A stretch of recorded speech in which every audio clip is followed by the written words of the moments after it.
warahmatullahi wabarakatuh. Waalaikumsalam warahmatullahi wabarakatuh. Oke. Bapak Ibu sekalian, kita mulai dulu dengan bacaan basmalah. Bismillahirrahmanirrahim. Bismillahirrahmanirrahim. Baik, karena waktu kita juga memang agak mepet atau sempit waktu, tidak panjang, jadi kami persilakan langsung saja ke Bu Lita dulu nggih Nggih. untuk mempresentasikan terkait dengan Al-Hakim kalau tidak salah nggih. Al-Hakim dan posisi akal dalam menggali atau memahami syariat. Kira-kira begitu. Kemudian nanti setelah itu dilanjutkan dengan Bu Dewi kalau waktu memungkinkan nanti terkait dengan mahkum fih, al-mahkum fih. Monggo silakan Bu Lita.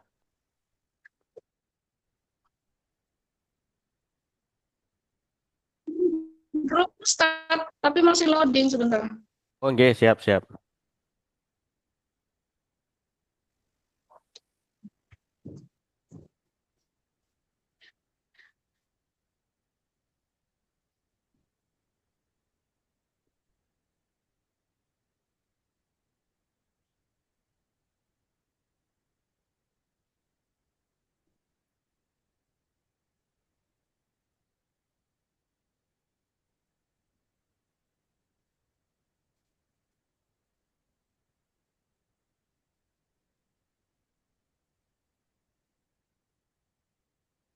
Bu Lita dikirim ke grup saja, mungkin bisa saya bantu share screen. Bu Dewi, PPT-nya sudah siap ya?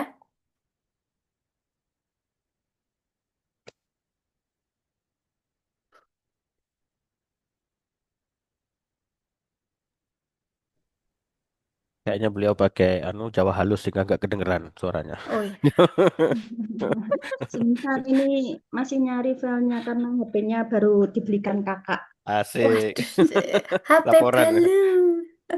Itu itu start nopo HP-nya tahu-tahu mati, data hilang semua ini. Iya. Kayaknya habis ini tasakuran ini, Bu. Kita diundang ke rumah beliau tasakuran Iya. kayaknya. Tanggal Belah 24 sapi. start. 24 kayaknya. Hmm.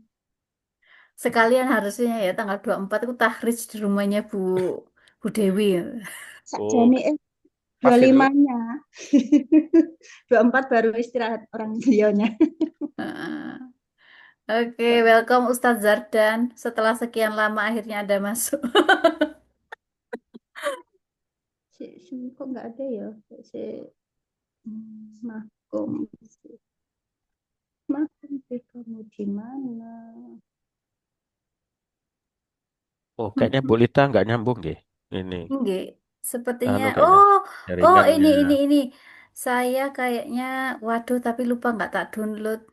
Bapak Ibu ada yang itu sudah mendownload materinya Bulita yang PPT Usul Fikih di tanggal berapa ini ya kalau nggak salah 14 Mei. Minta tolong dikirimkan ulang. Kalau di saya soalnya nggak ter ini. Kok lama ya loadingnya? Iya, lama loadingnya Bu.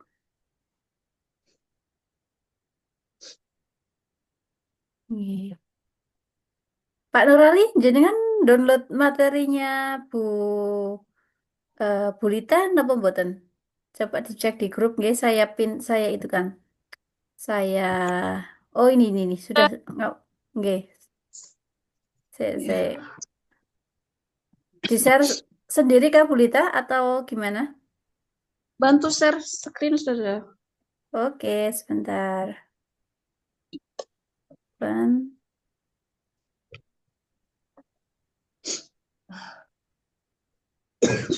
bentar ya. Hmm.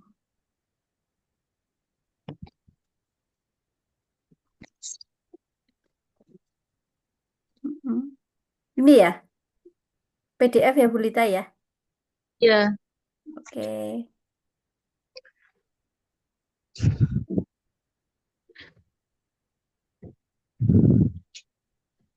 Apakah sudah nampak? loh kok ini? Iya, sebentar.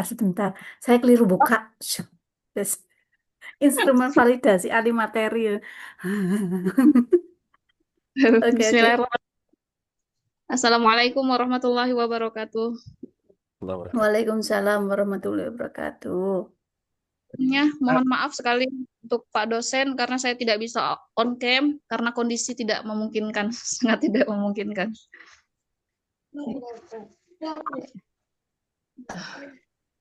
Mempersingkat waktu, langsung saja giliran saya presentasi tentang definisi tentang hakim. Judulnya apa sih Ustaz? Coba sebentar ke atas. Hakim dan posisi akal dalam mengetahui syariat. Nah, yang pertama kita harus tahu definisi hakim dalam usul fikih. Al-hakam adalah pihak yang menetapkan hukum atas sesuatu. Nah, bisa merujuk kepada Allah, Rasulullah, atau mujtahid ulama. Dalam konteks usul fikih, hakim itu adalah penetap hukum syar'i. Itu untuk pengertian hakim menurut usul fikih. Selanjutnya, pembagian hakim menurut ulama itu yang pertama itu Allah, Al-Hakim Al-Hakiki, penetap hukum yang sejati. Yang pertama, yang kedua Rasulullah menyampaikan dan menjelaskan hukum Allah. Terus mujtahid, menggali hukum dari dalil syara untuk suatu kasus yang baru. Itu pembagian hakim. Syarat-syarat hakim menurut Quraisy Shihab, yang pertama itu laki-laki yang baligh. Al-Mawardi mengharuskan jabatan hakim diisi lelaki dan bukan perempuan. Itu menurut syariat ya. Tapi kalau di hukum konvensional sepertinya banyak juga hakim perempuan. Selanjutnya, mempunyai akal untuk mengetahui perintah atau taklif. Merdeka, bukan budak. Seorang budak itu tidak diperkenankan untuk memutuskan suatu perkara. Islam, karena Islam adalah syarat diterimanya kesaksian. Selanjutnya, adil. Artinya, ia memiliki sifat jujur, dijauhkan dari sifat ragu-ragu, bersih dari perkara haram, menjauhi dosa, serta terkendali antara urusan agama dan dunia. Selanjutnya, sehat penglihatan dan pendengaran, agar ia bisa menetapkan keputusan dan membedakan antara terdakwa dan pendakwa. Selanjutnya, mengetahui hukum syariat, ilmu-ilmu dasar dan cabangnya. Terakhir, mengetahui ijma ulama, agar dapat memahami perselisihan. Di antaranya itu salah ketik itu. Selanjutnya, dasar hukum hakim dalam pandangan hukum Islam, yaitu Quran Surat Al-An'am ayat 57. Katakanlah Nabi Muhammad, aku berada di atas keterangan yang nyata, kebenarannya yaitu Al-Quran dan dari Tuhanku. Sedangkan kamu mendustakannya. Bukanlah kewenanganku untuk menurunkan azab yang kamu tuntut untuk disegerakan kedatangannya. Menetapkan hukum itu hanyalah hak Allah. Dia menerangkan kebenaran dan dia memberi keputusan yang terbaik. Ini dasar hukum terkait hakim dalam pandangan hukum Islam menurut Quraisy Shihab. Selanjutnya,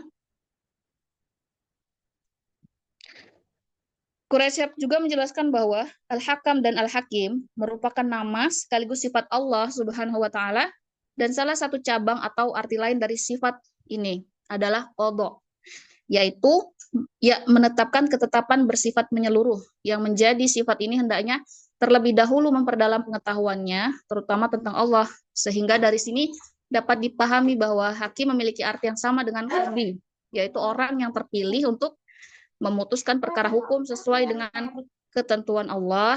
Oleh karena itu, antara lain syarat hakim ialah harus mendalami pengetahuannya tentang Allah. Jadi berat menjadi hakim ternyata. Selanjutnya, posisi hakim dalam syariat. Pertama, penerjemah hukum Allah, bukan penetap sewenang-wenang. Penetap hukum sewenang-wenang maksudnya. Kedua, menjembatani antara teks syariat dan realitas kehidupan. Ketiga, melakukan ijtihad dalam kasus yang tidak ada nas eksplisit, yang tidak ada nas secara jelas. Posisi akal menurut kajian usul fikih. Apa itu akal? Adalah potensi yang dianugerahkan Allah kepada manusia untuk berpikir, memahami, dan menganalisis. Dalam usul fikih, akal digunakan untuk memahami makna, menyusun kaidah hukum, dan menjembatani teks dan realitas. Fungsi akal dalam usul fikih. Pertama itu untuk memahami dalil-dalil syara, mengkiaskan suatu masalah baru dengan yang sudah ada hukumnya. menentukan ilat hukum, menghindari kontradiksi teks, melakukan tarjih saat terjadi pertentangan dalil. Jadi kalau tidak menggunakan akal, rasanya tidak mungkin ya. Selanjutnya, pandangan mazhab terhadap akal. Mazhab Hanafi, akal sangat dominan, menekankan kias, istihsan, dan maslahat mursalah. Abu Hanifah mengembangkan metode rasional tanpa menolak teks. Mazhab Maliki memberi ruang akal, terutama dalam konteks maslahat, menekankan istislah, meski tetap terikat pada nas. Mazhab Syafi'i moderat, tengah-tengah ya. Jadi akal itu penting tapi harus tunduk pada teks. Menolak istihsan namun menerima kias dengan sangat ketat. Mazhab Hambali itu cenderung tekstualis. Akal hanya digunakan jika tidak bertentangan dengan nas. Mazhab Zahiri menolak kias dan ijtihad. Berbasis akal murni, menekankan makna literal teks syar'i. Itu pandangan mazhab terkait akal. Selanjutnya ada juga batasan akal dalam usul fikih. Pertama, tidak boleh bertentangan dengan nas qot'i. Nas qot'i itu nas yang jelas, yang sudah pasti. Contohnya itu tentang perintah sholat wajib. Itu udah jelas, jadi nggak mungkin dirubah-rubah. Kedua, harus mengikuti kaidah dan manhaj istinbat yang baku. Terakhir, akal bukan sumber hukum utama, tetapi alat bantu untuk memahami suatu dalil. Terakhir, Islam adalah agama yang hak, dilaksanakan berdasarkan keimanan dan ketakwaan yang murni, dibangun atas dasar firman Allah dan sunnah Rasulullah, dan dipelihara oleh ukhuwah dan keharmonisan umat yang terhormat. Agama ini sangat menjunjung tinggi peran akal, menghormati perbedaan pendapat yang bermanfaat bagi khasanah ilmiah Islamiyah, perbedaan yang berorientasi pada kebenaran. Allah dan Rasulnya mencela perbedaan atau ikhtilaf yang berujung khilaf atau permusuhan dan perpecahan, melarang ikhtilaf yang bertujuan mencari kemenangan dan melumpuhkan kawan seiman. Muslimin sejognya semaksimal mungkin menahan diri dari segala ikhtilaf dan perbedaan. Jangan suka memperdebatkan masalah kalaupun harus berbeda. Dan perbedaan, saya ngos-ngosan Ustaz. Masih kuat apa tidak, Bu? Kalau Mendekati HPL, Takutnya Ustaz. takutnya gitu. langsung melahirkan habis presentasi Nah, ini, Ustaz. itu Tak nanti bacakan akhirnya, Bu. Kalaupun harus berbeda dan perbedaan itu masih dalam batas kebolehan, maka sikap yang paling arif dan bijaksana adalah setuju dalam perbedaan dan tetap membangun serta menjaga ukhuwah Islamiyah dalam ketidakseragaman. Saya khawatir dilanjutkan baca terus merojol ya, Pak. Oke. Alhamdulillah. ini bisa-bisa nih apa usulan namanya usul fikih atau apa. Terima Oke. kasih. Baik, terima Terima kasih. kasih. Oke. Ini kita buka sesi diskusi dulu, napa lanjut ke Bu Dewi dulu? Lanjut saja Ustadz. Lanjut dulu, Nanti nggih. kalau Nggih. sesi diskusi nanti kita kayak minggu kemarin, nggak Nggih, selesai-selesai. siap-siap. Kita lanjut dulu ke Bu Dewi, nggih. Monggo Bu Dewi. Nggih. Sakjane belum siap ini Ustadz, tapi nggak apa-apa deh. Nggih. Bismillah. Nggih, izin share screen dulu nggih Ustadz. Mana ini? Mahkum Fi. Saya nyari. Oh ini. Nggih. Bismillahirrahmanirrahim. Nggih, terima kasih waktu diberikan. Melanjutkan tadi Al-Hakim. Sekarang saya mohon izin untuk menyampaikan salah satu tema utama di dalam usul fikih. Nah, ini jadi ada beberapa teman dekat ini, yaitu al-hukmu yang sudah disampaikan oleh Mbak Lita tadi, yang kedua al-mahkum fi, kemudian yang ketiga mahkum alaih, serta yang terakhir al-hakim. Nah, ini saya akan menjelaskan tentang mahkum fi. Pengertian al-mahkum fi yaitu al-mahkumu fihi huwa fi'lul mukallaf alladhi ta'allaqa bihi hukm syari'. Mahkum fi adalah perbuatan mukallaf yang terkait dengan perintah syar'i, yaitu perintah Allah. Dengan kata lain, mahkum fi adalah perbuatan mukallaf sebagai tempat pelaksanaan hukum syara'. Contohnya, ketika Allah berfirman, ya ayyuhalladzina amanu aufu bil uqud. Aufu bil uqud. Hai orang-orang yang beriman, penuhilah akad-akad itu. Quran surat Al-Maidah ayat 1. Mahkum fih dalam ayat tersebut adalah perbuatan menyempurnakan janji. Aufu bil uqud. Ini, penuhilah akad-akad itu. Demikian pula firman Allah dalam surat Al-Baqarah ayat 282. Ya ayyuhalladzina amanu idza tadayantum bidainin ila ajalin musamma faktubuh. Hai orang-orang yang beriman, apabila kamu bermuamalah tidak secara tunai untuk waktu yang ditentukan, hendaklah kamu menuliskannya. Faktubuh. Quran surat Al-Baqarah. Mahkum fih dalam ayat di atas adalah perbuatan menuliskan, yaitu faktubuh, perbuatan menuliskan. Muamalah yang dilakukan tidak secara tunai untuk waktu yang ditentukan. Ini berarti ini tentang utang piutang, nggih. Hendaklah kamu menuliskannya. Menuliskan hutang piutang.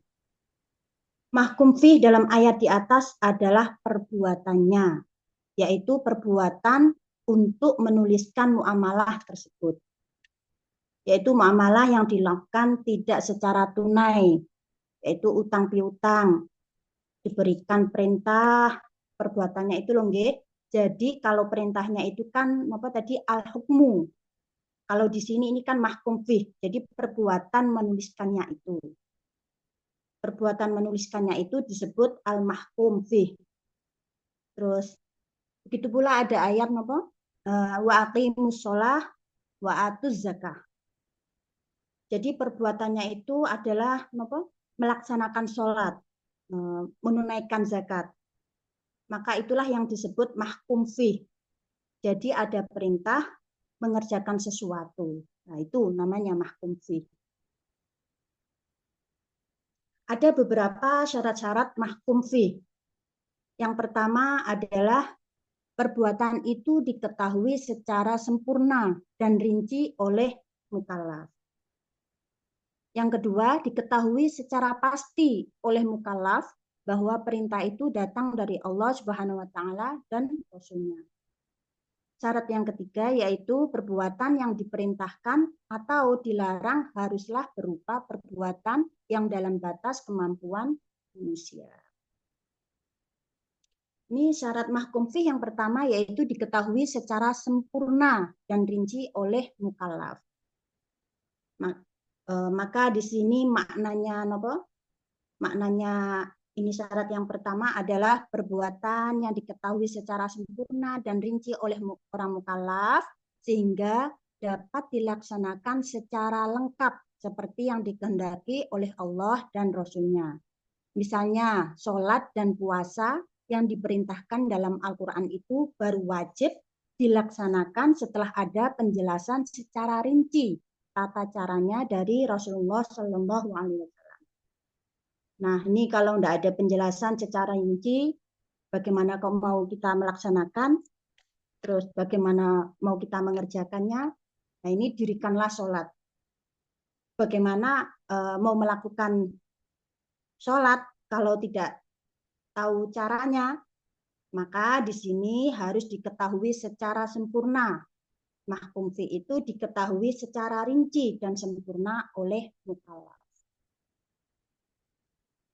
Terus contoh yang kedua yaitu diketahui secara pasti oleh mukallaf bahwa perintah itu datang dari Allah Subhanahu wa taala dan Rasul-Nya. Maknanya adalah mahkum fih ini diketahui secara pasti oleh mukallaf bahwa perintah itu datang dari Allah dan Rasul-Nya. Itulah sebabnya setiap upaya mencari pemecahan hukum yang paling utama dilakukan adalah pembahasan tentang validitas suatu dalil sebagai sumber hukum. Apakah valid atau tidak, itu perintah dari Allah, mana dalilnya dari Al-Quran. perintah dari Rasulullah, dalilnya mana, dari hadis, terus atau turunan Al-Quran dan hadis, misalnya apa? Ijma, terus kias, ihtisan, terus dan seterusnya. Nah, itu sehingga dipastikan oleh mukallaf bahwa perintah yang datang dari Allah secara langsung ataupun dari Rasulullah secara tidak langsung. Ini maksudnya secara langsung dan tidak langsung itu yaitu dari Al-Quran, hadis, dan turunan Al-Quran dan hadis. Pokoknya turunannya itu.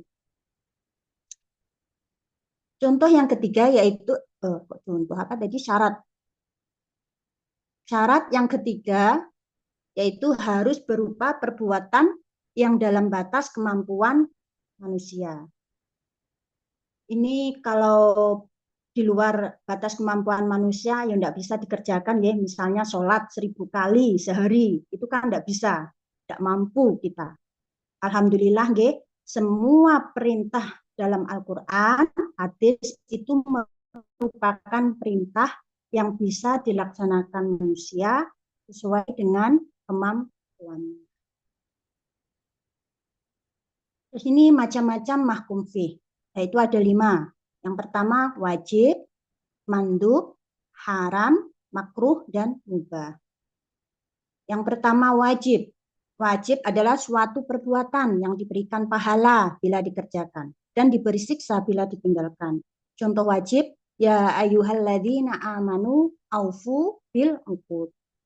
Hai orang-orang yang beriman, penuhilah akad-akad itu. Surat Al-Maidah ayat 1. Ijab yang diperoleh dari ayat ini berhubungan dengan perbuatan mukallaf, yaitu memenuhi akad yang hukumnya wajib. Aufu bil uqud, penuhilah akad-akad itu. Yang kedua yaitu mandub. Mandub atau sunnah, yaitu suatu perkara yang apabila dikerjakan mendapat pahala dan jika ditinggalkan tidak mendapat siksa atau dosa. Contoh mandub, ya ayyuhalladzina amanu idza tadayantum bidainin ila ajalin musamma faktubu.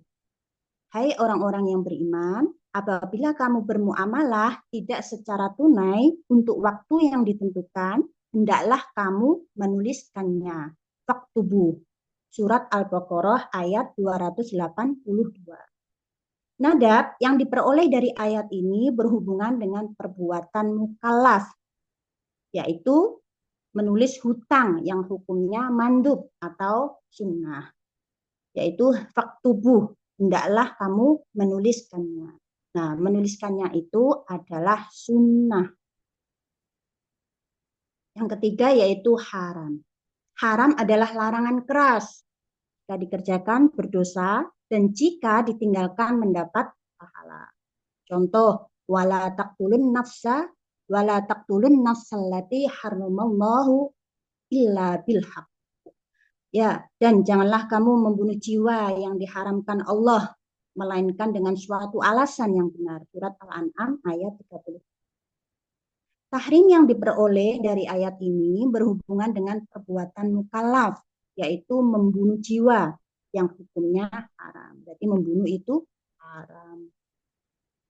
Yang keempat, makruh adalah larangan yang tidak keras. Jika dilanggar tidak berdosa. Tetapi kalau tidak dikerjakan mendapat, contoh wala tayammamul khabitha minhu tunfiqun.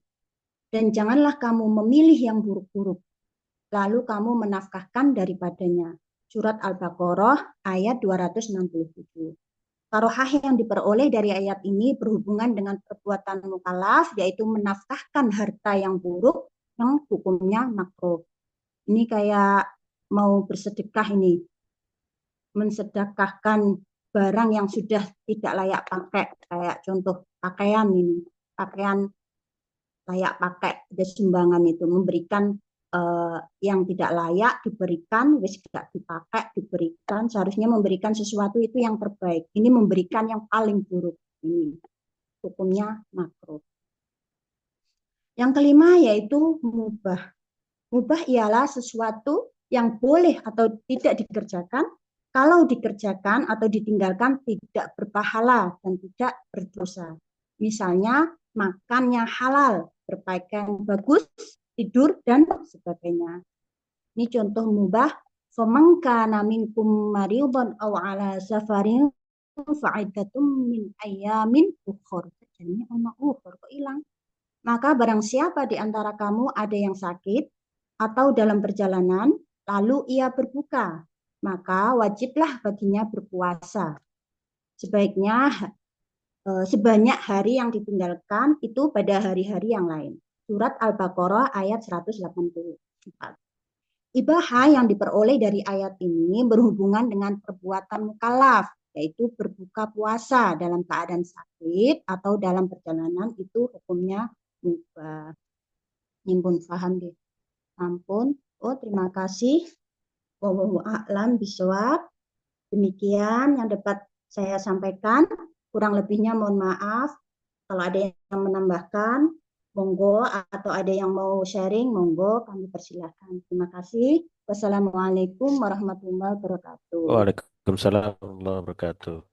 Oke, monggo Bapak Ibu, barangkali ada yang mau kita diskusikan terlebih dulu. Bu Lita masih bisa bertahan. Masih Ustaz. Misal kalau seandainya nggak kuat, nggak apa-apa Bu, untuk live Zoom dulu. Ya boleh itu Ustaz. Ustaz bilang nanti kalau presentasi nggak off kan nggak apa-apa, sambil tiduran nggak apa-apa. Yeah. Khawatir melahirkan. Semalam saya. Gitu. Monggo, ada yang mau kita diskusikan, Ibu, Bapak-Bapak? Mengetahui atau menggali syariat atau menggali hukum, kemudian juga tentang al-mahkum fih, dan peristiwa hukum lah, gitu kira-kira gitu ya. Atau juga bisa kita sebutkan dengan misalnya subjek hukum atau ya hukum apa perbuatan hukum itu sendiri. Gitu. Tadi Bu Dewi sudah jelaskan ya perintah untuk sholat nanti misalnya hukumnya sholat zuhur itu wajib itu masuk dalam kategori hukum wajib itu masuk dalam kategori hukumnya hukum hukum taklifinya.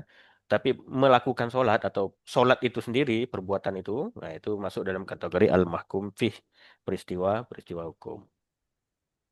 Monggo kalau ada yang mau kita diskusikan dulu, mungkin sebelum saya komentari atau mungkin ada sedikit tambahan. Berarti hakim ini sama dengan kodi ya Ustaz? Oke, oke. Baik, pertama kalau hakim, kalau dalam pembicaraan usul fikih, itu pertama mencari hakim yang paling utama dalam tanda petik. Nggih.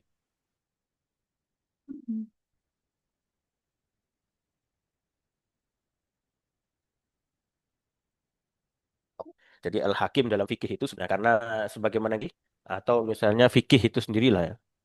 Jadi definisi dari fikih itu adalah atau usul fikih itu juga pernah kita sampaikan itu kan khitabullah al-muta'alliq bi af'alil mukallafin kan gitu atau hukum ya mohon maaf hukum al-hukmu asy-syar'i hukum syara itu adalah khitabullah al-muta'alliq bi af'alil mukallafin itu adalah khitab atau titahnya Allah yang berkaitan dengan perbuatan mukallaf itu ya kita-kita ini maka dari situ sebetulnya al-hakim itu tidak terjadi perbedaan pendapat di kalangan para ahli usul atau ahli fikih. Al-Hakim yang dimaksud di situ adalah Allah Subhanahu wa taala. Jadi kunci dari semua syariat itu adalah Allah Subhanahu wa taala. Tetapi nanti dalam pelaksanaan hukum gitu kan. Jadi nanti ada yang asal sumber dari hukum sendiri itu adalah Allah, tetapi dalam pemaknaan atau penggalian hukum itu tadi, itu nanti ada hakim dalam tanda petik, hakim-hakim yang lain yang dititipkan dalam urusan-urusan duniawi. Kalau dalam usul fikih sekali lagi, jadi hakim yang dimaksud itu adalah Allah, tetapi nanti dalam penegakan hukumnya itu tadi, jadi karena tuntutan sistem dan lain sebagainya, al-qadi itu juga termasuk yang kita sebut juga dengan istilah hakim gitu. Nah, kalau sekarang kan hakim banyak, ada hakim di pengadilan agama, hakim di pengadilan negeri dan lain sebagainya. Tapi sumber dari semua itu adalah Allah Subhanahu wa taala. Itu mungkin. Nah, oke. Tadi Nah, kan Bu Lita bilang syaratnya jadi hakim itu berat gitu nggih Bu Lita. Berat kantongnya atau Iya. berat apanya ini Bu Lita? Itu Bu Lita kan mau lagi berat, Bu. Oh ya. Nggih, Ustaz. Matur Oke. nuwun. Ah, oke. Memang kalau tadi yang dikaitkan dengan Al-Hakim itu nanti penjabarannya di istilahnya itu ada namanya mutabbikul hukum gitu, atau eh, penegak hukum gitu. Nggih. Penerap penerap atau yang mempraktekkan hukum. Jadi al-hakim yang tadi sumber utamanya ada Allah, tetapi nanti ada dalam tanda petik hakim-hakim yang lain yang dalam rangka untuk menegakkan hukum tadi di urusan dunia kan Allah tidak langsung turun tangan langsung dan tanda petik gitu nggih. Tapi kan ada hakim-hakim itu tadi secara sistem hukum Islam pun ada hakim ataupun dulu misalnya Pak Amir dan lain sebagainya. Nah, dalam penegakannya itu tadi, hukum-hukum yang ditegakkan oleh hakim atau mutabbikul hukum itu tadi, nah itu ada syarat-syarat yang diberikan untuk menjadi hakim ataupun qadhi. Nah, paling berat itu kan diantaranya memang juga kalau dalam fikih itu, ya adil, dia harus mampu berlaku adil. Itu diantaranya. Adilnya sederhana, tapi sebetulnya itu dikaitkan dengan akhlak. Itu mampu menahan amarah atau mengendalikan emosi. Itu kadang juga berat itu. Hakim kalau tidak mampu mengendalikan emosi ya, jadi hukuman atau apa nama itu menjatuhkan hukuman itu kan berdasarkan hubungan emosional. Ah, ini tetanggaku, ini dan lain sebagainya. Akhirnya kan tidak bisa objektif dalam hal yang sedemikian rupa.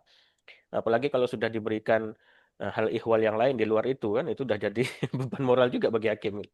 Nah, yang ketiga, kalau yang dimaksud juga dengan al-hakim dulu itu, yang al-qadi dulu itu, al-qadi dulu itu adalah mereka yang menegakkan hukum yang berbasiskan hukum Islam atau syariat itu.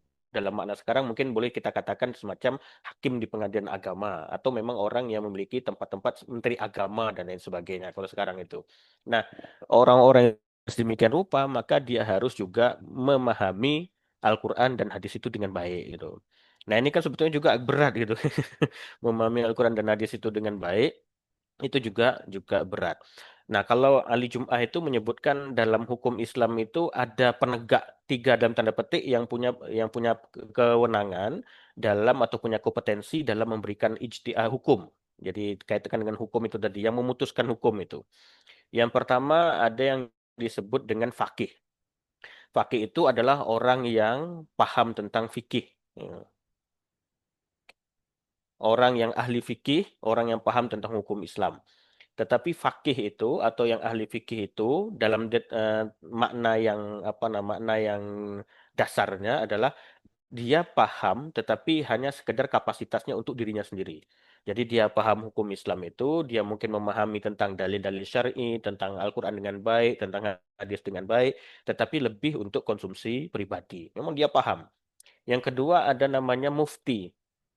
Nah, mufti ini adalah orang, kalau secara sederhana kita artikan orang yang memberikan fatwa. Nah, pemberi fatwa.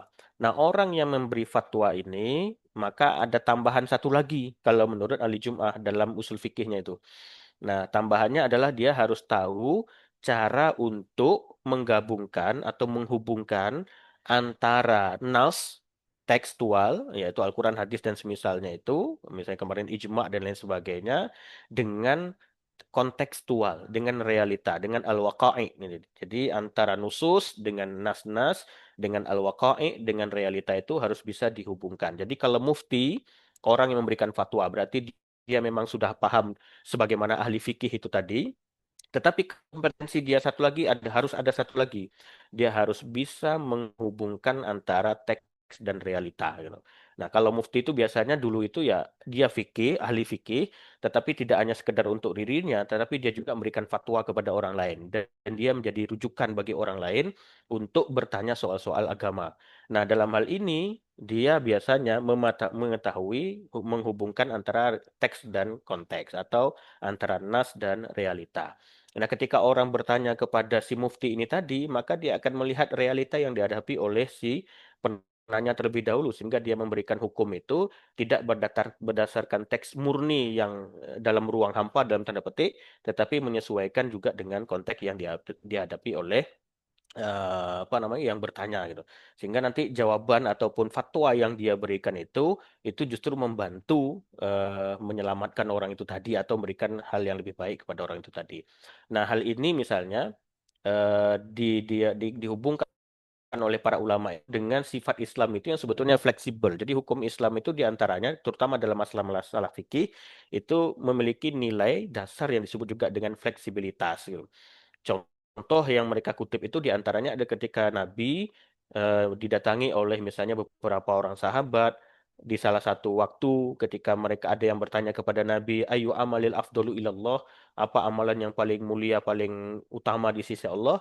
Nabi menjawab, ketika kan orang itu bertanya, berarti kan meminta fatwa dari Nabi ya, kira-kira gitu. Kemudian Nabi menjawab, di antaranya satu, Nabi pernah menjawab al jihadu fi sabilillah, jihad di jalan Allah. Tetapi suatu ketika Nabi pernah juga ditanya tentang hal itu, Nabi menjawab dengan jawaban yang berbeda. Tidak sama dengan penanya yang pertama. Nabi menjawab dengan birrul walidain. Tapi di lain waktu Nabi menjawab dengan pertanyaan yang serupa tentang amalan yang utama atau amalan yang afdol itu, tapi Nabi menjawab dengan jawaban yang berbeda. Nabi menjawab sholatu ala waktiha. Nah, artinya di sini oleh para ulama disebutkan Nabi itu ketika memberikan fatwa atau memberikan jawaban atas pertanyaan dari orang yang bertanya itu tadi menyesuaikan dengan realita yang dihadapi oleh seseorang tersebut.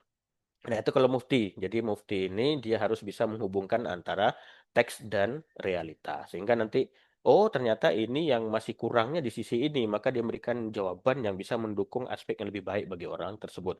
Tapi tetap dia harus menghubungkan antara teks. Teks itu tidak diabaikan. Karena memang ahli fikih atau mufti itu mau tidak mau ya harus berlandaskan dalil-dalil syar'i. Tetapi dia juga menyesuaikan dengan konteks yang dihadapi oleh orang tersebut. Misalnya, kalau tidak salah itu zamannya Umar bin Khattab itu. Jadi ada pencuri, tetapi kan oleh Umar kan tidak dipotong tangannya itu, pencuri tersebut. Karena ya gimana, memang waktu itu pernah mengalami masa paceklik dan orang ini mencuri karena betul-betul untuk kebutuhan hidup. Ya itu pada saat itu ya tidak dihukum potong tangan, tetapi diberikan keringanan, menyampingkan hal itu dulu.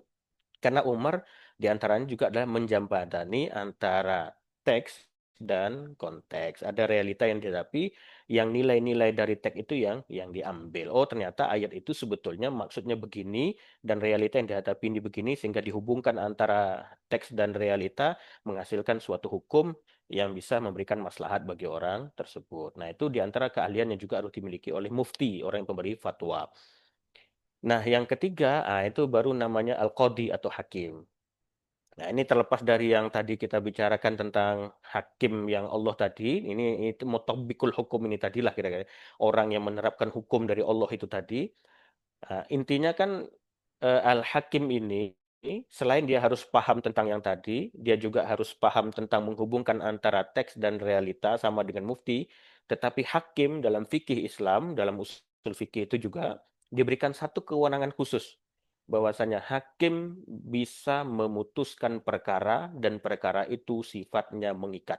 Dan itu disepakati oleh para ulama usul fikih ataupun ulama fikih. Nah, sehingga kalau mufti tadi kan dia hanya sekedar memberikan jawaban, mau dipakai oleh orang itu jawabannya atau tidak itu kan tidak mengikat gitu. Karena di kita ini fatwa dalam fikih itu sebetulnya sifatnya tidak mengikat. Nah, sehingga ada fatwa MUI, fatwa yang lain, ya fatwanya memang bisa begitu, tetapi dia tidak punya sifat yang mengikat bahwasanya orang harus begitu gitu. Dia memberikan jawaban untuk menjadikan pertimbangan dalam amalan orang lain, tetapi dia tidak punya sifat yang mengikat. Nah, itu kira-kira fatwa begitu. Tapi kalau sudah hakim, nah, hakim ini sudah memutuskan, maka putusan itu bersifat mengikat dan harus dieksekusi. Nah, kalau di Malaysia saya pernah waktu itu mengisi seminar secara online terkait dengan fatwa di Indonesia dan Malaysia. Waktu itu dengan, kalau tidak salah, dengan USIM, University Science Islam Malaysia, kalau tidak salah. Nah, ternyata di Malaysia itu ada beberapa perbedaan dengan di Indonesia. Fatwanya itu atau fatwa di Malaysia itu bahkan dalam banyak kasus itu sifatnya mengikat. Tetapi dia tidak mengikat karena fatwa itu sendiri ternyata memang di pihak kerajaan, nah, dalam tanda petik ya pemerintah lah begitu, negara itu Malaysia itu tadi yang memang sudah memberikan putusan bahwasanya fatwa ini memang posisinya sifatnya mengikat. Nah, kalau seandainya hakim itu tadi atau pemerintah itu tadi memberikan semacam putusan bahwasanya fatwa ini sifatnya mengikat, maka itu baru bisa berlaku fatwa yang mengikat berdasarkan putusan tersebut. Nah, karena hakim yang sebegitu tadi, sedemikian penting posisi hakim itu. Nggih, Bu Lita? Udah Ustadz, dari tadi saya diam. Oh, oh gitu. Geng, geng, siap, siap, siap. Siap. Oh, saya pikir ini. Oh, berarti kena angin berarti. Geng, geng. Jadi kira-kira kalau menurut ahli Jum'ah dalam usul fikih atau dalam fikih Islam itu ada tiga peran itu tadi lah, ada tiga posisi.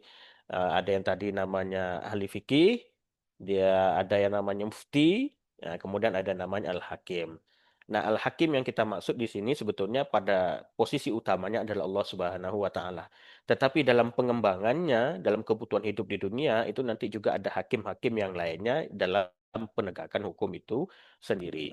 Dan yang kadang menjadi pertanyaan yang lain oleh para ulama itu bukan pada masalah hakimnya, tetapi bagaimana posisi akal dalam mengetahui atau dalam mengistimbat hukum. Apakah akal itu bisa menjadi sumber hukum itu sendiri? Kalau tadi kita sumber hukum kita sudah jelas al-hakim dalam makna Allah Subhanahu wa taala yang ada dalam misalnya Al-Qur'an gitu. Tetapi bagaimana apakah akal itu juga dapat kita sebut sebagai hakim, dia sebagai sumber hukum gitu. Itu yang kemudian jadi perbedaan pendapat para ulama. Nah, saya ingin memperdengarkan salah satu video, tapi mungkin saya tidak tunjukkan videonya. Saya mungkin audionya saja, gitu. Tapi tidak tahu mudah-mudahan terdengar di Yang Bapak. mengatakan Nih. bahwa adanya hujan itu dengan sebab udara. Mohon maaf, itu suaranya kedengeran nggak? Ngaruh, Ustaz. Oh, Kurang kedengeran. besar dikit, Ustadz. Oh gitu, kurang besar dikit. Ini padahal Dikit sudah aja. saya besarkan ini. Ini sudah full ini. Oh, enggak. Berarti saya yang kurang besar ini, Ustadz.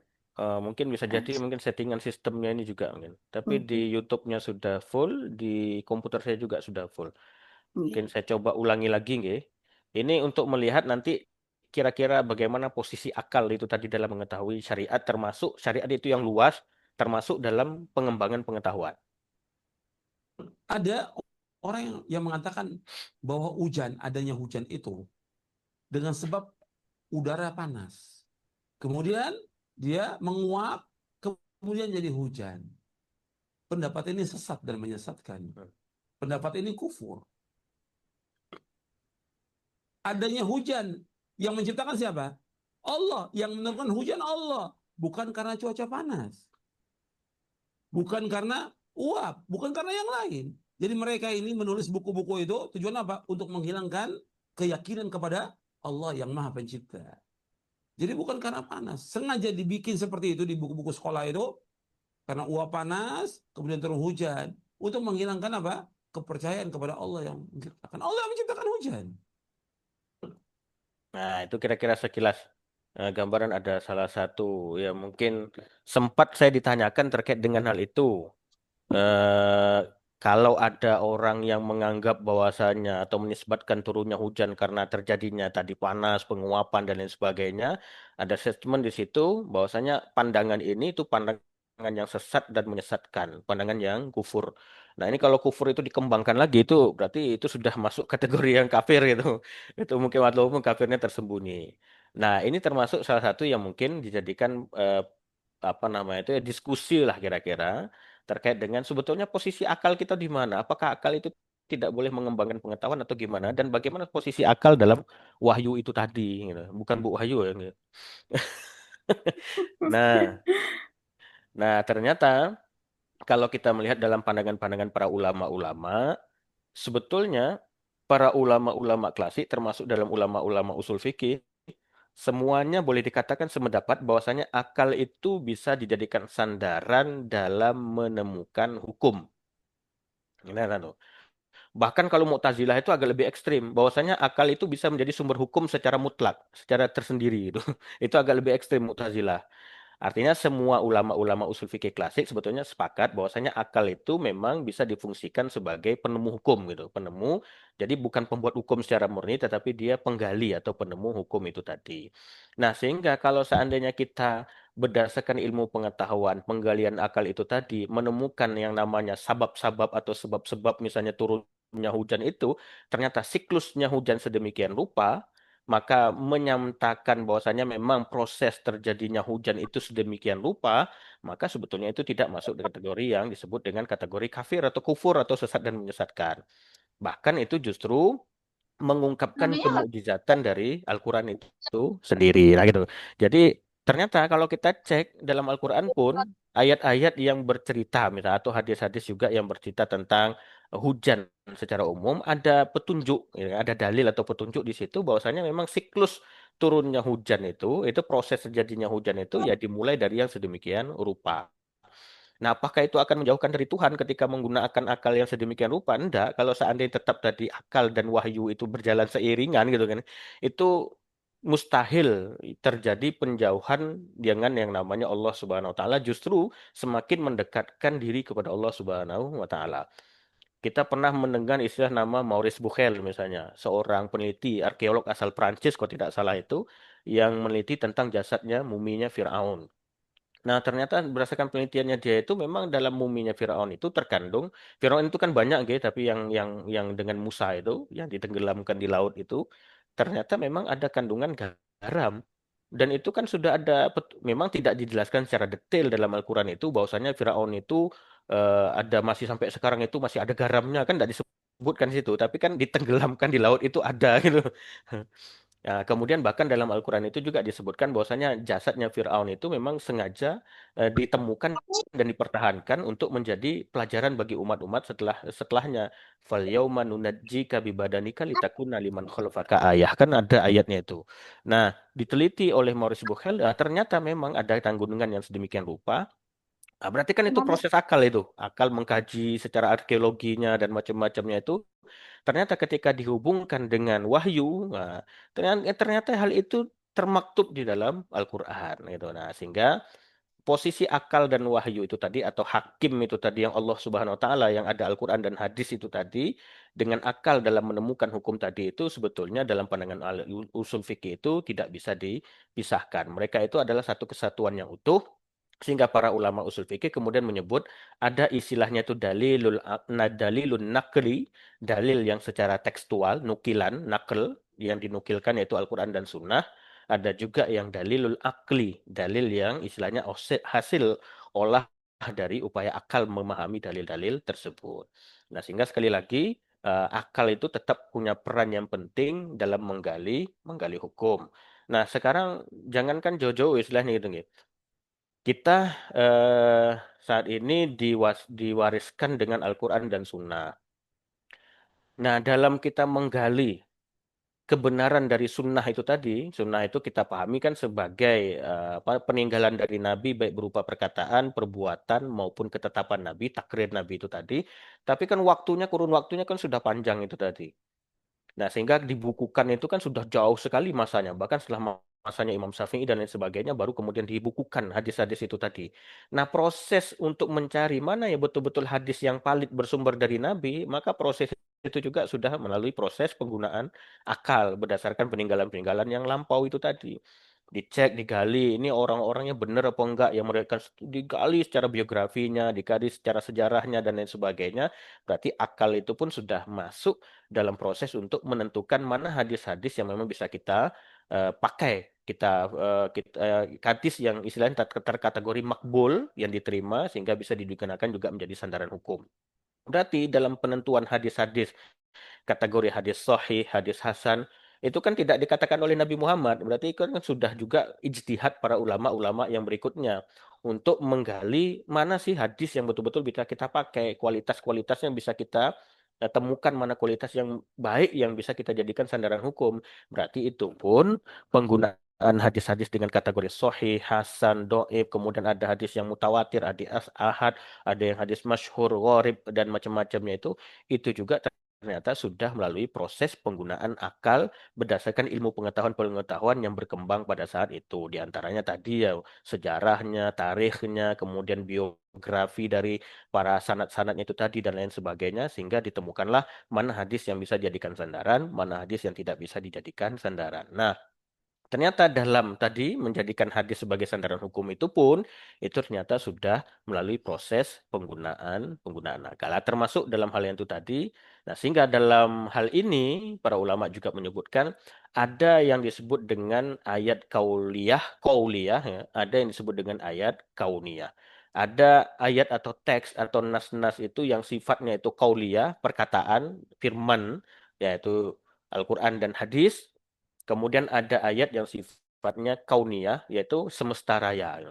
Nah, semesta raya ini termasuk tadi misalnya tentang proses terjadinya hujan itu tadi. Nah, dalam Al-Quran ada isyarat-isyarat secara umumnya ada. Ternyata dalam penemuan ilmiah, ayat yang kauniyah itu tadi, siklusnya memang sedemikian rupa. Nah, dalam definisi, dalam prinsip kita yang tauhid itu tadi, bahwasanya yang menciptakan semesta raya ini satu, maka mustahil akan terjadi misalnya perbedaan tafawud antara ayat qauliyah, ayat yang sifatnya firman itu tadi, dengan ayat kauniyah, dengan ayat yang sifatnya semesta raya. Nah, Allah yang menciptakan satu, mustahil Allah atau Tuhan yang satu itu menciptakan sesuatu yang pelin-pelan. Itu kan mustahil. Berfirmannya A, tetapi alamnya B. Itu kan mustahil itu. Nah, sehingga justru dengan tadi mensinkronisasi atau mengintegrasi antara wahyu dan akal, dan wahyu dan akal itu, wahyu yang sifatnya firman tadi dengan akal itu sebetulnya wahyu juga, tapi sifatnya kauniyah. Dengan mensinkronkan itu tadi, sebetulnya kita juga justru menguatkan prinsip ketauhidan kita kepada Allah Subhanahu wa Ta'ala. Nah, banyak juga dalam penelitian-penelitian ilmiah saat ini dengan penggunaan akal-akal sedemikian rupa menemukan hal-hal yang luar biasa. Misalnya proses perkembangan janin di dalam kandungan. Nggih, Bu Lita, nggih. Kita sendiri kan tidak tahu proses perkembangan janin dalam kandungan itu tadi gimana. Pada zaman Nabi kan ayatnya ada mungkin secara umum menjelaskan bahwasanya mulai dari segumpal apa namanya mulai dari mohon maaf nggih dari sperma dan ovumnya terjadi pembuahan itu tadi kemudian menjadi segumpal darah kemudian menjadi segumpal daging kemudian jadikan tulang belulang kemudian dibalut lagi dengan daging nanti sudah itu diberikan ini itu dan lain sebagainya nanti dalam ayat itu kan summa nukhrijukum tifla kemudian nanti dilahirkan sebagai dikeluarkan dalam bentuk tifla ya bayi lah kira-kira gitu. Nah, itu ternyata luar biasa juga gitu kan. Artinya oh, ternyata dalam proses penciptaan atau proses perkembangan janin dalam kandungan, isyarat-isyarat pada masa itu kan memang belum didukung dengan fakta ilmiah saat ini karena memang pengetahuan saat itu masih terbatas. Penggunaan akal alat-alat penemuan teknologi juga masih terbatas. Tapi orang pada itu kan sami'na wa ta'na kira-kira gitu. Dalam perkembangan keilmuan saat ini, tentu melalui proses tadi akal itu tadi, penggalian akal terhadap perkembangan teknologi dan sebagainya. Nah, sekarang sudah ada USG, ultrasonografi, OS, dan macam-macam lah itu alat-alat canggih saat ini yang bisa mendeteksi perkembangan janin dalam kandungan. Nah, saya pernah baca artikel tentang hal itu. Ternyata ketika coba kita integrasikan, oh ternyata yang Allah firmankan itu akhir-akhir itu dengan yang ditemukan misalnya di dunia keilmuan saat ini, wah ternyata memang ya antara ayat yang sifatnya qauliyah dengan ayat yang sifatnya kauniyah itu tadi memang saling terhubung. Karena memang penciptanya itu satu, justru itu akan menguatkan ketauhidan kita kepada Allah Subhanahu wa taala. Nah, ini kira-kira yang dipegang oleh secara umum oleh para ulama usul fikih bahwasanya antara al-hakim dalam makna wahyu karena Allah itu kan tidak berbicara kepada kita langsung, al-hakim itu tadi. Tetapi al-hakim itu sekarang berwujud dalam bentuk tadi Al-Qur'an dan sunnah itu tadi dan akal. Nah, akal itu nanti kan bisa yang kemarin itu ada ijtihad dalam bentuk ijma, qiyas dan macam-macamnya itu sebetulnya satu kesatuan yang utuh, tidak bisa dipisahkan dan mereka atau kedua hal ini tidak boleh berjalan sendirian. Akal kalau dibilangkan jalan sendirian juga tanpa tuntunan dari wahyu ya bisa sesat gitu. Tapi wahyu tanpa juga didukung oleh akal yang tepat itu juga nanti tidak akan teristimbat atau tergali secara baik apa yang dikehendaki oleh wahyu tersebut. Nah, itu sehingga posisi akal dalam Al-Qur'an atau dalam mohon maaf dalam usul fikih itu juga menjadi perannya itu penting sekali. Oh, ini ada chat dari Pak Ustadz. Oh, nggih, Ustadz, betul. Nah, peran akal lah diantaranya betul. Istafti nafsak atau istafti kolbak. Wa in aftakan nas wa aftuk. Oke. Jadi minta fatwalah kepada dirimu sendiri. Berarti kan juga diantaranya itu kan ada peran akal kita kan atau hati kita ya, untuk menggali atau mengkaji tentang hal yang sedemikian rupa. Matur nuwun Ustadz Faisal atas tambahan masukannya.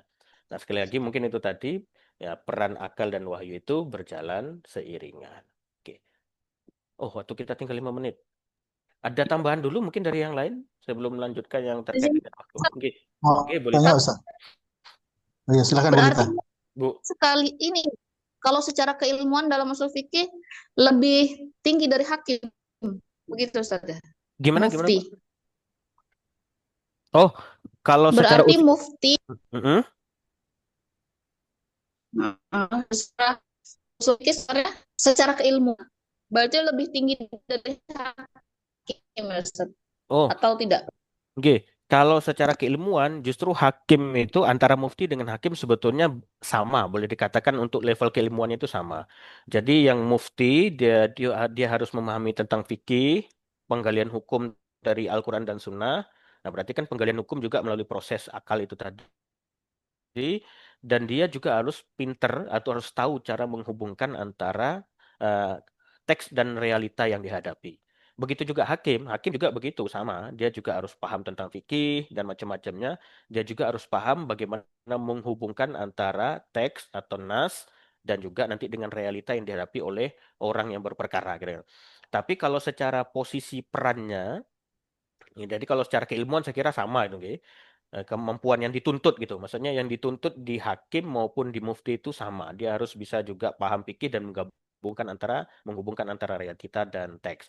Nah, tetapi peran dari hakim itu lebih tinggi dari mufti gitu. Justru hakim ini punya peran yang lebih besar dari mufti atau kewenangan hakim itu jauh lebih tinggi dibandingkan mufti. Kalau mufti ini hanya sekedar memberi fatwa, orang mau ikut atau tidak itu tidak menjadi problem. Jadi fatwanya sifat tidak mengikat. Saya minta fatwa kepada Ustadz Nur Ali, minta pandangan, saya minta fatwa kepada Ustadz Faisal atau Bu Dewi dan lain sebagainya. Saya boleh mengabaikan semuanya, atau saya juga boleh memilih salah satu di antaranya. Gitu. Tapi kalau hakim, ketika orang berperkara ngadu ke hakim, hakim sudah memutuskan, sudah terjadi hukum Sudah. itu. Akhirnya gitu loh. Jadi, misalnya kasusnya kasus tentang misalnya sengketa waris gitu nih. Kalau tanya ke saya, misalnya saya jawabnya begini, hanya sekedar memberikan jawaban baiknya begini, terserah mau diikut atau tidak, karena saya tidak punya kewenangan itu tadi.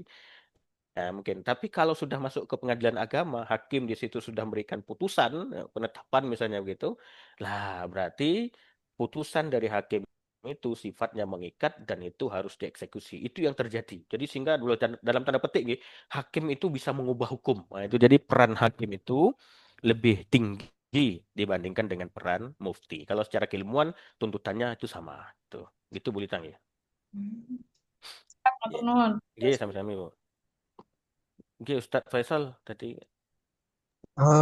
Kalau mendengar cuplikan beliau tadi, kalau nggak salah saya eh, kenal dengan suara beliau, Oke. itu apakah memang cara pandang mazhab atau teman-teman Salafi misalnya itu memang terlalu tekstual begitu, Ustaz, sehingga dia terlalu mengedepankan teks, padahal di teks sendiri antara kauniyah dengan qauliyah juga ada proses penciptaan hujan. Iya. Gitu, Ustaz. Gimana, Ustaz? Oke, Mbak. Nah, ini saya juga mohon maaf gitu karena tidak terlalu juga memahami tentang salah satu mungkin pemahaman agama atau aliran dalam Islam yang mungkin kita sebut dengan Salafi atau Wahabi. Itu kebetulan waktu itu pernah ada yang nanya ke saya dengan nanya video itu, Pak. Oh, jadi saya juga baru tahu gitu. Baru tahu. Jadi memang tidak pahamnya. Tetapi sekilas yang mungkin kami pahami memang lebih kepada tekstual. Lebih pendekatannya juga tekstual. Tetapi ternyata juga, kebetulan saya juga punya teman, ada yang berpaham sedemikian rupa, tetapi antara satu dengan yang satunya lagi ini ternyata juga punya arah yang sedikit berbeda. Mohon maaf Pak nggih. Hmm. Jadi yang satu dengan yang satunya ini mentahzir istilahnya itu, nggih mentahzir. Enggak boleh itu. Nah, jadi lah saya juga kadang ini oh ternyata juga ya ternyata dalam mungkin paham Ada firqah. besarnya tadi sama, ternyata ada firqah atau sekte dalam tanda petik mungkin kubu-kubu lain juga di dalam tubuh tersebut gitu. Nah, sehingga mana yang ini mungkin yang tadi itu agak lebih dalam tanda petik mungkin agak lebih ekstrim gini lagi karena ternyata ada yang model paham begitu juga, mereka agak lebih lentur dalam memahami atau menggali hukum-hukum dari Al-Quran dan Sunnah. Nah, saya Lebih kira memang yang tadi fleksibel. itu agak lebih nggih, lebih tekstualnya agak kuat sekali yang tadi itu. Nah, sebagaimana mungkin pernah kami sampaikan di pertemuan sebelumnya, kita dalam memahami Al-Quran secara tekstual itu sekalipun, itu juga agak susah sebetulnya. Karena proses pembukuan Al-Quran itu saja, itu sudah melalui proses politik masuk di situ, dan tanda petik nggih kepada zamannya Utsman bin Affan itu tadi nggih. Kan itu ada yang naskahnya ini, naskahnya ini, naskahnya ini, tapi yang dipilih oleh Utsman kalau tidak salah naskah dari Zaid bin Sabit. berdasarkan penelusuran yang telah mendalam, sehingga kalau Al-Quran ini naskahnya itu berbeda-beda, nanti kan khawatir kayak yang lain gitu. Ada naskah bahasa ini, wow kok kacau balau. Kita nggak membayangkan sampai ke depannya kalau sampai saat ini. Ternyata dalam proses penerimaan redaksi atau naskah tekstual dari apa nama itu mushaf itu sendiri pun itu ternyata sudah masuk unsur hakim. Adalah unsur hakim itu tadi berarti kan akal tadi itu Utsman bin Affan dengan kewenangannya dan juga tentu melalui proses penggalian yang mendalam dengan akal tadi, mana naskah yang lebih valid, mana yang lebih dekat dengan Nabi, mana yang termaktub ataupun mungkin tersimpan dengan rapi, mana yang kokoh hafalannya dan macam-macam, tentu kan sudah melalui penelaahan yang mendalam terkait itu sehingga memutuskan satu mushaf atau naskah yang diterima, itu naskah dari Zaid bin Sabit. Itu kan geger pada masa itu dari sisi sejarahnya itu. Nah, artinya secara kita mushafnya itu tadi pun, naskahnya itu tadi pun itu sudah melalui unsur yang sedemikian rupa. Nah, kalau seandainya murni kita menggunakan secara tekstual, itu juga nanti akan berat sebetulnya gitu. Karena proses Al-Quran itu tadi pun itu sudah sedemikian rupa. Itu yang pertama. Yang kedua, orang Arab sendiri pun itu masih istilahnya ada bahasa Arab yang satu kata itu kadang punya dua makna. Nah, ini mana yang mau kita pakai itu? Nah, itu kan misalnya kata korun. Korun dalam bahasa Arab bisa bermakna suci, bisa bermakna haid. Wal mutallaqatu yatarabbasna bi anfusihinna salah satu kuru misalnya dalam Al-Quran itu tadi. Itu misalnya kita panggil tekstual. Nah, kata korun di situ kalau yang satu mintanya itu haid, yang satu mintanya bersih atau suci, ya itu kan sudah beda pendapat. Jangankan Indonesia, orang Arab sendiri pun secara tekstual dalam memahami bahasa Arab itu sendiri pun ada redaksi-redaksi tertentu yang punya makna ganda. Nah, ini mana yang mau kita pilih? Maka unsur tadi, akal tadi itu pun juga penting dalam penggalian dalil-dalil dengan cara mungkin mencari sababul wurud, sababul nuzul, dan macam-macam yang terkait dengan itu. Mencari ilat dan lain sebagainya. Nah, apalagi kemudian ketiga, terjemahan Al-Quran. Kadang ada orang yang mengandalkan pada terjemahan Al-Quran. Terjemahan Al-Quran pun banyak versinya. Versi Kemenak, versi ini. Dan itu kadang terjemahannya berbeda. Karena memang keterbatasan orang dalam memahami apa yang dikendak oleh Allah Subhanahu Wa Taala. Makanya disebut terjemahan. Itu sebetulnya adalah ya sudah proses akal sebetulnya dalam menerjemahkan Al-Quran itu dengan kemampuan bahasa itu tadi.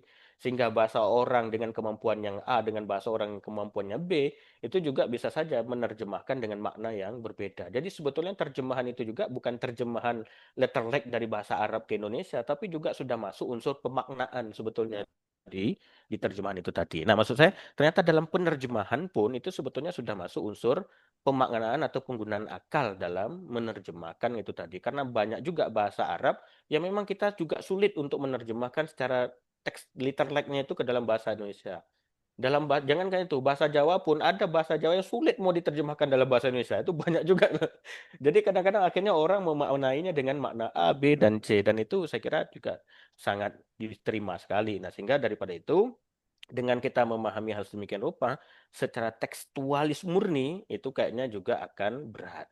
Karena ternyata penggunaan terjemah dan lain sebagainya itu pun tidak tekstualis. Nah, sehingga harus menggunakan pendekatan-pendekatan yang lain dengan memfungsikan akal itu tadi. Itu. Tapi tetap akal ini harus dihubungkan dengan tadi realita dan teksnya itu, antara ayat kauniyah dengan ayat kauliyah itu tadi tetap harus dihubungkan satu dengan yang lain. Tidak dijalankan terpisah-pisah. Gitu mungkin menurut saya Pak Besal. Ya Ustaz. Mungkin akhirnya pada zaman Utsman bin Affan itu eh, terjadi pengumpulan mushaf itu, apakah karena beliau juga sebagai kodi saat itu, Ustaz? Karena sebagai khalifah juga sebagai kodi, sehingga di situ memang ada unsur politiknya, tetapi dengan beliau sebagai kodi dan pasti menggunakan akal dan tidak menggunakan nakal, itu sehingga Al-Quran itu sampai sekarang terjaga. Bagaimana, Ustaz? Oke. Nah, terlepas dari apakah itu cara Allah istilahnya untuk menjaga tadi kan inna nahnu nazzalna dzikra wa inna lahu lahafizun, apakah itu juga merupakan bagian dari itu, terlepas dari itu, tetapi memang posisi Utsman bin Affan pada saat itu juga sebagai qadhi dalam tanda petik. Jadi al-hakim, jadi al-hakim atau qadhi gitu ya. Bahkan dia merupakan misalnya dalam tanda petik hal itu bisa disebutkan pada masa itu ya sebagai khalifah itu udah orang yang paling tertinggi, bahkan dia yang bisa mengontrol hakim-hakim yang lain yang berada di bawahnya kira-kira gitu. Nah, jadi dia sebagai pembuat keputusan yang besar dan dia memang punya kewenangan sama dengan kewenangan hakim gitu. Bahkan kewenangannya itu ya kewenangan yang paling besar dibandingkan dengan hakim-hakim yang lain gitu. Nah, kalau tadi memang bisa saja mungkin itu bagian dari apa namanya itu mungkin jawaban dari ayat itu wallahu alam. Saya tidak tahu juga gitu. Tapi paling tidak unsur kehakimannya dia Utsman bin Affan itu juga memang hadir pada saat itu. Memang beliau sebagai ya amir atau khalifah dan itu memang hakim yang tertinggi kalau dalam urusan duniawi kita saat ini gitu. Bayangin kalau waktu itu pengumpulannya di zamannya Umar, Ustadz Nggih. Faisal, Umar bin Heeh. Khattab. Masa kepemimpinan Umar dan Utsman itu kan beda. Mm-mm. Kalau Utsman itu lebih dikatakan lebih lembut lah gitu kan. Kalau Umar lebih kencang gitu kan. Gubernur yang bikin salah aja dikirim tulang segaris gini takut. Kalau apa Al-Quran dibukukan di masanya Umar bakal sekenceng apa? Enggak. Tapi ya mungkin itu sudah takdir terbaiknya Allah seperti itu. Nggih. Nggih. Usulkan itu salah satunya kan Umar bin Khattab yang mengusulkan untuk pembukuan itu kan Umar bin Khattab itu. Nggih. Iya, tapi penyeragamannya kan Utsman bin Affan. Untuk Hmm. mengumpulkannya saja Umar, kemudian menyeragamkan apa ya, cara baca dan lain-lain. Mungkin ya sedikit tafsirnya. Ya tadi loh ada hubungan dengan politiknya itu loh Ustaz. Nggih. Nggih. Kalau prosesnya memang panjang saya kira nggih dari awal bahkan dari Abu Bakar itu sebetulnya cikal bakal untuk itu sudah muncul sebenarnya dari zaman Abu Bakar cuman mushaf dengan naskah yang satu ya, disebut kita istilahnya mushaf Rasam Utsmani itu maka itu baru terwujud pada zaman Utsman bin Affan. Berarti kan memang prosesnya itu panjang sekali dan gejolak-gejolaknya kan juga luar biasa ya. Ternyata memang baru rampung itu pada zamannya Utsman bin Affan. Gitu. Terkait yang tadi terjemahan tekstual tadi, Ustadz Mm-mm. Arif, Nggih, nggih, itu Ustaz. saya mushaf yang menarik menurut saya. Mm-mm. Jadi biasanya kalau Al-Quran itu kan Al-Quran dan terjemahnya. Nggih. Nah, saya mengkoleksi itu eh, Al-Quran dan terjemahan maknanya. Oh, ada Pak nggih? Ada, Nggih, itu nggih. terbuat dari UII Press. Oh, nggih, nggih, nggih. Saya belum punya Ya, itu, Ustaz Faisal. Nggih. ya, saya kadang-kadang akan mencari ini maksudnya apa. Kemudian saya cari terjemahan Departemen Agama nggak dapat. Kemudian Mm-mm. saya cari di tafsir yang apa tuh Al-Muyassar juga nggak Mm-mm. dapat. Ternyata di UI Press secara nggak langsung saya pas apa itu jalan-jalan di salah satu musola kecil gitu, ada yang musolanya itu sudah rusak, apa tuh covernya itu sudah nggak jelas gitu. Mm-mm. Tapi saya lihat kenapa mushaf ini kok lebih tebal dibandingkan mushaf terjemahan yang lain. Karena Mm-mm. ternyata dia saya lihat ada bukan Al-Quran dan terjemahnya, tapi Al-Quran dan terjemahan maknanya. Nggih, nggih, nggih. Dan begitu saya baca, memang kita dapat banyak inspirasi dari terjemahan tersebut karena membuka cara pemahaman yang lebih luas dibandingkan terjemahan Departemen Agama. Nggih. Betul memang. Jadi terjemahan tafsiriyah itu memang menurut saya memang diperlukan ada beberapa pendapat sehingga kita tidak saklek gitu dalam Nggih, memahami satu. nggih, nggih. Alhamdulillah ini dapat tambahan baru ya, Ustaz. Saya juga belum tahu itu. Ternyata berarti memang beliau ini atau yang menerbitkan itu memang tidak berani juga langsung menerjemahkan, tapi mengambil maknanya saja gitu nggih. Quran dan terjemahan maknanya. Dan Nanti terjemahan makna nggih, nggih. saya karena musolanya dekat dengan rumah kami sehingga eh, Oh, ya, itu saya menemukan itu saya sangat bahagia. nggih, nggih. Alhamdulillah, alhamdulillah. Nggih. Matur nuwun infonya Ustaz Faisal, nggih. Ada lagi Bapak Ibu yang lain? Nih, jam 5 lewat. Oke, kalau seandainya kita sementara kita cukupkan terakhir mungkin kaitannya dengan itu tadi akal juga perdebatan para ulama usul fikih klasik itu sebetulnya juga terdapat dalam pada masa fatroh gitu. Masa fatroh itu masa tidak diutusnya Nabi.